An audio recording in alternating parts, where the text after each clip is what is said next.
The current brouhaha may be likened to a power play between the arms of government, and it has the potential to undermine our democracy and the authority of Parliament. Its outcomes could subvert Ghana's constitutional order and the democratic system. Ghanaians have toiled, sacrificed their lives, and shed blood to establish for decades. Ladies and gentlemen, recent acts of the judiciary and executive, and I see them as interference in the workings of Parliament, pose a direct challenge to the essence, jurisdiction, authority, powers, and functioning of the esteemed institution of Parliament, which is the repository of the sovereign will of the people of Ghana. It is increasingly becoming clear the judiciary and the executive are seemingly colluding to weaken Parliament. The decision of the Ghanaian voters in the 2020 presidential and parliamentary elections is clear and loud to all discerning people. The decision is obviously a preference for a consensual and collaborative governance to a winner-take-all government. The majoritarian system of Parliament, where the minority have a say, but the majority have its way, was rejected by the voters. They rather opted for inclusivity, collaboration, consensus building, leaving nobody behind.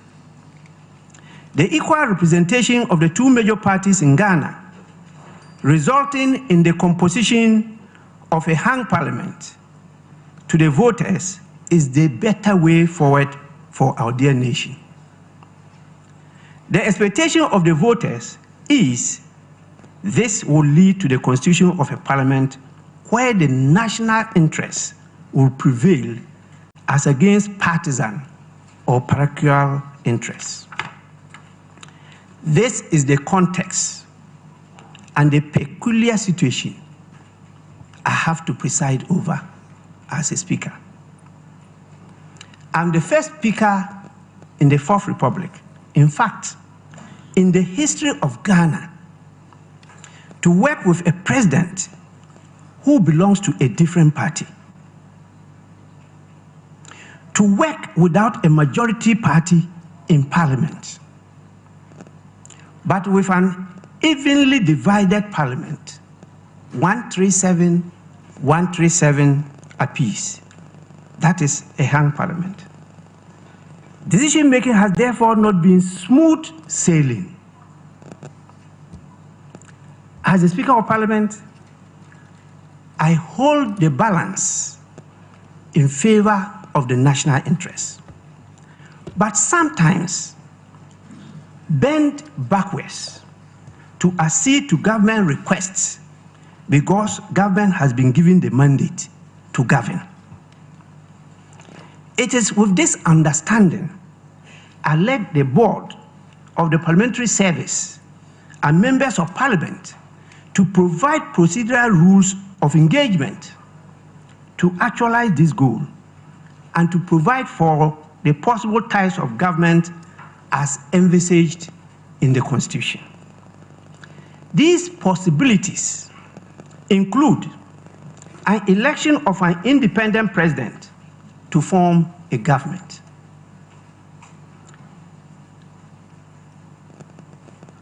somebody who contests, as we have now, as an independent presidential candidate, can be elected by the voters as the president of Ghana.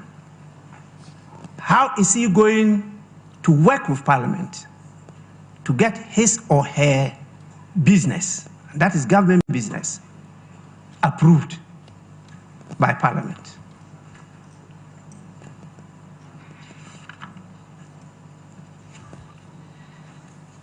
we have a possibility of a minority government where the voters vote for the president, but he has less members of parliament. And that is a minority government. How is he going to get the majority members of parliament to always approve his business for him to govern the nation? We can also have a coalition or a merger of parties government. And the familiar one we know is the majority government. These are possible governments constitutionally guaranteed in Ghana. In the current hung parliament, the new standing orders of parliament had to cater for such a government by a number of provisions in the standing orders.